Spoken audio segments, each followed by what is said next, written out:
તો રાજકોટ ભાવનગર હાઈવે પર રોડ રસ્તા બિસ્માર હાલતમાં છે। મસમોટા ગાબડામાં ભાજપ વિકાસના ઝંડા લગાવી રહ્યું છે। 11,000 લોકોને સાથે રાખીને કોંગ્રેસ રજૂઆત કરશે। કોંગ્રેસ સમિતિએ કલેક્ટરને આવેદનપત્ર આપ્યું હતું। પાક નુકસાની સહાય અને રોડ રસ્તા રિપેર કરવા આવેદન આપવામાં આવ્યું। રાજકોટ ભાવનગર હાઈવે ઉપર ત્રંબા ગામે ખરાબ રોડથી જનતા પરેશાન। મસમોટા ગાબડામાં ભાજપ વિકાસના ઝંડા લગાવે છે। મયુર અમારી સાથે જોડાઈ ગયા છે વધુ વિગતો સાથે। મયુર, કોંગ્રેસ દ્વારા આવેદનપત્ર આપવામાં આવ્યું હતું અને ખાસ જે રસ્તાઓની હાલત છે તે ખૂબ જ ખરાબ છે। જનતા કેટલી પરેશાન થઈ રહી છે?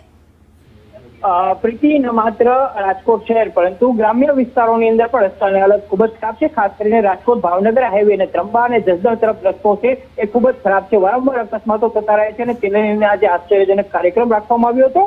સ્થાનિક ગ્રામજનોની સાથે કોંગ્રેસ કાર્યકર્તાઓ છે એ પણ ત્યાં પહોંચ્યા હતા અને ખાડાની અંદર કયા પ્રકારે એક્સિડન્ટ થાય છે તેનું ડેમોન્સ્ટ્રેશન કરાયું હતું। સાથે જ આગામી દિવસોની અંદર જો રસ્તાઓ ઠીક નહીં થાય તો 11,000 જે ગ્રામવાસીઓ છે તેમને સાથે રાખીને કલેક્ટર કચેરીએ ત્યાં હલ્લાબોલ કરવામાં આવશે।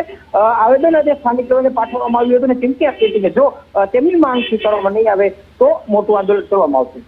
આભાર તમામ વિગતો માટે મયુર।